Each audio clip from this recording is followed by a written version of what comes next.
I want to start off first talking about the team that it seems like they knew they'd be playing in the finals for basically a month now with the amount of rest that the San Antonio Spurs have given. You've been calling the NBA Finals since 2006. So ironically, you get the call the last time that LeBron James and the San Antonio Spurs got to match up. Can you draw any comparisons with the 2007 Spurs with the 2013 San Antonio Spurs? They're very different in the way they play. Greg Popovich, and one of the reasons why he's a great coach is he's changed, a lot of his philosophy according to his personnel and according to the various rule changes and the way the game is called, where, they used to be, everything was defense, defense, defense, and on offense it all starts and ends in the low post with Duncan. And now they've become one of the more dynamic offensive teams in the league. I mean, with ball movement, Parker is now the main guy, his penetration and the three-point shooting and the spacing. And they're still a defensive team, but, Popovich realized to win now in the NBA, you have to score. And, he's changed a lot of that. So they're a much more exciting team than they were. They're obviously older, but they're also, it's incredible how the way they just know what each other is thinking. I mean, that experience and the continuity of playing together is phenomenal. You can just see there's such a comfort level with them on the floor that obviously goes with playing year after year. But they are a much different team the way they play than they were back in '07. Yeah, Greg Popovich does a great job at evolving his team year in and year out based on what the league requires. And nowadays you need the ability to drive and the ability to shoot the free ball to sustain success in the league. Because of your job as a broadcaster, you're supposed to, not be unbiased either way. You're supposed to just broadcast the game to the general public. So here we get to take your opinions, which is kind of nice, getting you out of a different forum.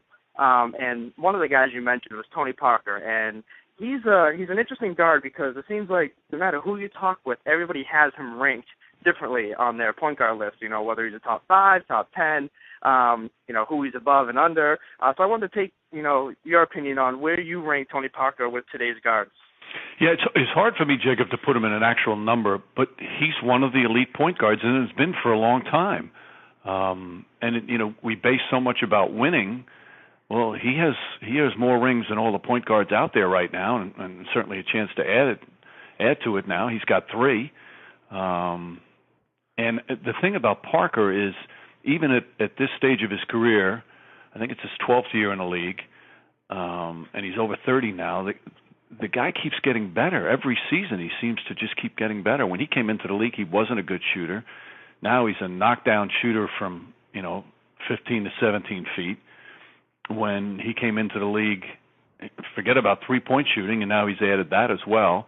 He's become such improved defensively over the years. He's very smart. And I think he runs the pick and roll as well as anybody in the NBA right now. I don't know if there's another point guard who is as difficult to guard on the pick and roll because of his ability now to knock down the jumper, his ability to finish, and his fearlessness going to the basket. I mean, he looks so slight, but I think the underrated part of his game is how tough he is. Yeah, he's harsh critics every step of the way, and it seems like a lot of the elite point guards do that. Jason Kidd had the same criticism coming into the league, couldn't shoot, couldn't do this, couldn't do that. Same thing with Rajon Rondo. And those 3 guys we just mentioned seem to continue to adjust their game and improve. And, Tony Parker's right up there with the best of them. Yeah, you know what, Jacob? It's funny. It's like a coach who coaches great players. A point guard who plays with great players sometimes doesn't get the proper credit.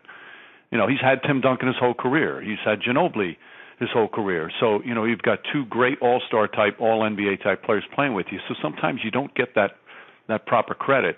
Like a Phil Jackson or Popovich, they coach the great players. So people say, oh, yeah, look who's on their team. And I think sometimes that takes away from a player like Parker. Yeah, it's funny because your broadcast partner, Jeff Van Gundy, just did a media conference call, and he kind of highlighted the same things there, and it was about Spoelstra, how he's not really getting the credit he deserves. But I want to talk to you on something that he mentioned about you in the conference call. He said you are the Tim Duncan of broadcasting.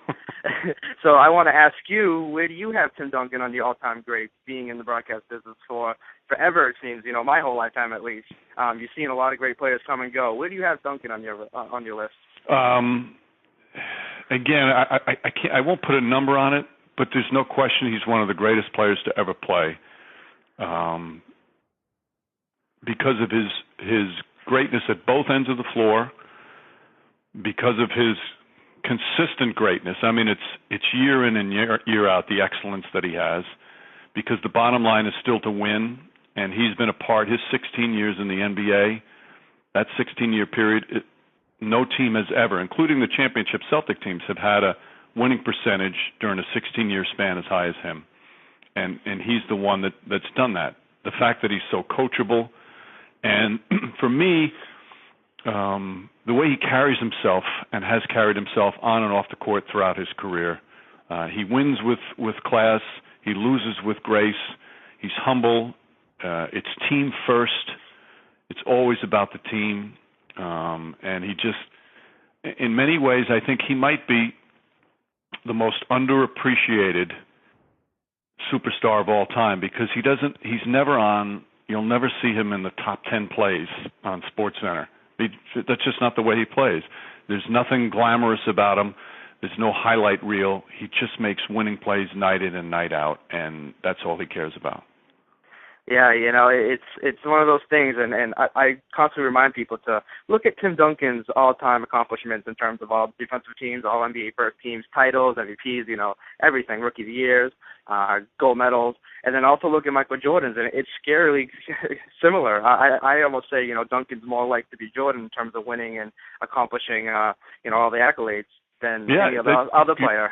Yeah, you're so right. And you know what, too, he never does it. He pounds his opponent into submission, but he never demeans an opponent. He never humiliates opponent or mocks an opponent. He's not pounding his chest.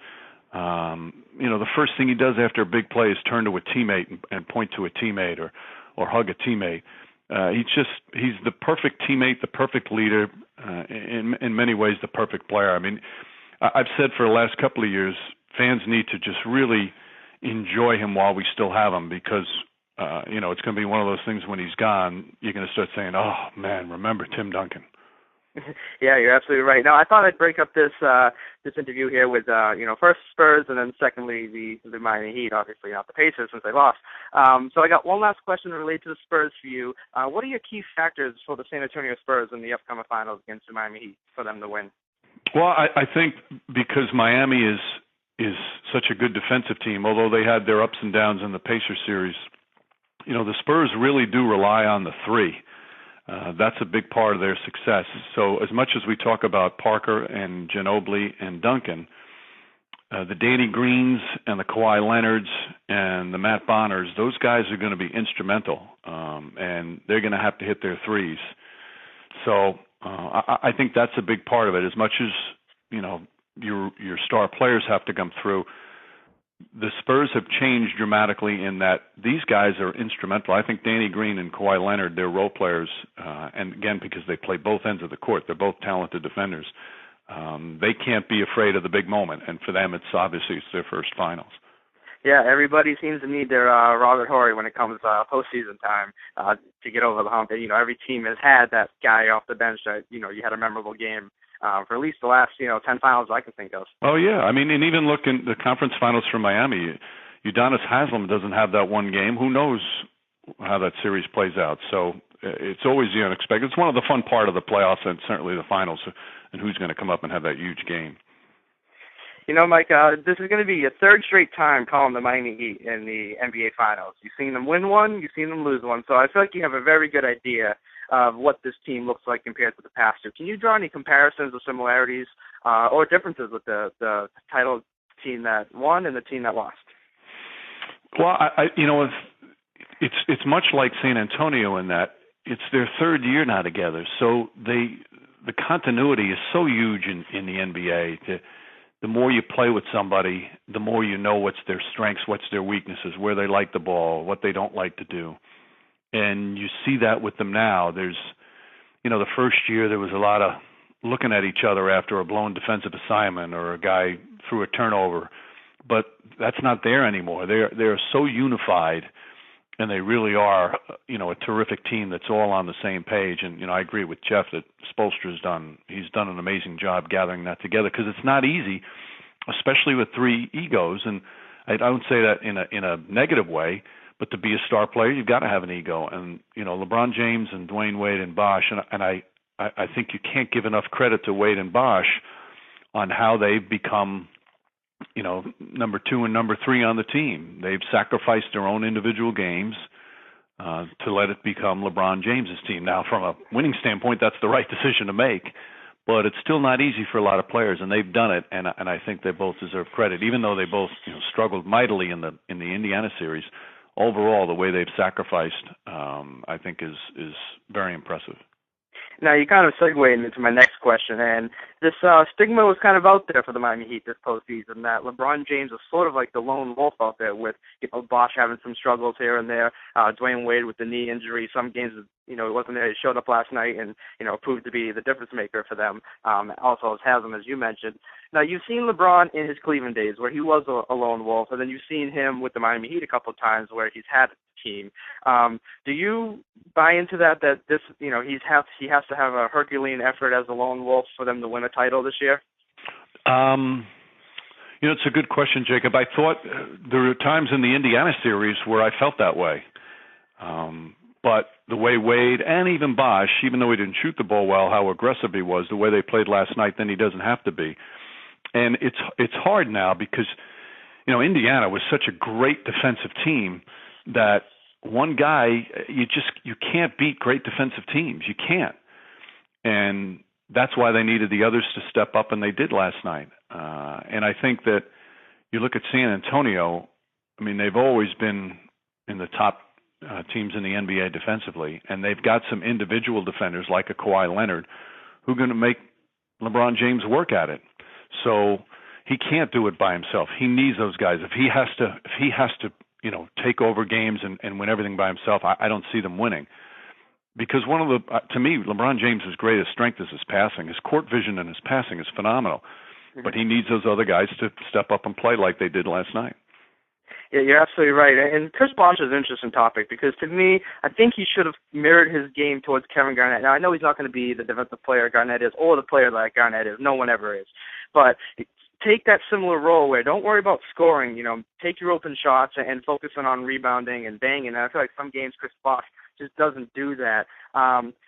What do you see when you watch Chris Bosh throughout the playoffs? Does he kind of shy away from larger opponents like a strong guy like David West, or when he's up against Hibbert when they had him at 5? Well, Jacob. He's not a big. That's not who he is. He's not a big physical brute. That's not his style. He's a big man who's got skills and very intelligent, and can take his man outside and shoot a jumper. Can take him off the dribble. He's got good timing defensively. But he's not a guy that's going to get in a wrestling match with the bigger NBA front court players and win. That's not who he is. And I think if he tries to do that, I think that's a bad decision. So he just has to continue to play the way he's played. He had a very good regular season. He shot a career high field goal percentage. But he has to stay attacking. And it's hard for a guy who, when he played with Toronto, he was the man every time down the court. He was number one option. And he's still evolving into that. And I think that he has to stay aggressive. Like I thought, even though in the first half last night, even though he had a couple of shots blocked and he was missing a lot of shots, his aggressiveness forced the defense to change what they wanted to do and have to play him, and that left other guys open. Now, this question might be a little silly, but, in the media world today, with everybody involved, it seems, with Twitter and Facebook, everyone talks, and everyone is so quick to call LeBron unclutch, that he's a loser. If LeBron loses the finals, I don't want to say LeBron, if the Heat end up losing the finals to the Spurs, do you think that title or, surname will come back to LeBron, that he's not clutch, that he's a loser, having lost 3 finals and only winning 1? No, not at all, Jacob. It's he proved last year how clutch he is in leading him to the title. He proved last night how clutch he is. Yep. No, he's proven it over and over again. The guy he's going to go down as one of the great players in the game, but I just wish everybody would let his career play out before they try and talk about what his legacy is and where he stands amongst the greatest. Let the career finish. Then we can look back and put it in proper perspective. And the other thing, too, is like it's so, I think it's silly to compare players from different eras. You can't do it. The game is different. It's changed from even 10 years ago. And let's just enjoy what this guy brings. And again, he brings team first, unselfish play, plays hard every night at both ends of the floor, in addition to these extraordinary skills and athleticism. I agree with you 100% there, Mike. And he won me over in 2007 against the Detroit Pistons in Game 6 when we scored 27 straight points in the fourth quarter. So that whole clutch thing is kind of a fun topic for the fans. But it seems like most media and most people involved in the game don't buy into it too much. Yeah, I think it's downright silly. He's already proven it many times over, Jacob. Now, last question related to the Miami Heat. Same thing as the Spurs. What are their factors to winning the finals against San Antonio Spurs? I really think it comes down to Dwayne Wade and what can he give them. He's clearly hurting. I mean, Wade at times had a sensational year this year. There was some stretches where he was phenomenal. He's had some stretches in the playoffs, but it's only been stretches. Now, last night he was able to fight through it and have a terrific game. But if he can't play consistently at a pretty high level, I think it's going to be a tough series for Miami. He just means so much to that team, and he provides them so much. So if his knee's feeling pretty good, I think they've got a really good shot. If his knee's struggling, then I think it's going to be tough for them. Yeah, absolutely. You need your Batman and Robin together. Last question for you. What are you looking forward to for this NBA Finals, and do you have a prediction on the series yet? Never give predictions on the games that I'm doing, Jacob. I try to stay away from that. I always hope that it goes 7 games. Yeah, right. But I just think it's, to see this Spurs team that for the last several years we've all made the mistake of saying, that's their last run. To see this proud team that plays such great team basketball go for another title against kind of like the up-and-coming potential dynasty, the team that many think has a chance to win multiple titles. The old guard versus the new guard, so to speak, is I think it's a great matchup. And, some of the great players, whether we were talking about Duncan or LeBron James, who've ever played, trying to lead their team. And then, as you say, too, I can't wait to see which role player has an enormous impact on a game and wins a game and steps forward in the spotlight and leads his team to a win. So that's always so much fun. Absolutely. We got 4 NBA Finals MVPs playing in this series. I think it's the first time ever, if I'm not mistaken. Oh, that's interesting. Yeah, that's right. I forgot because Parker won it in 2007. Yep. And obviously Wade in 2006. So guys that have been there that have played in all the big games. So they're not going to be in all the spotlight, those guys, that's for sure. Absolutely. Well, Mike, I know you got to run. I know you got some other obligations today and a busy week for you coming up. And I can't thank you much for giving me some time today. Hey, Jacob, my pleasure. Nice talking to you. Absolutely. Take care, Mike. Okay, bye now.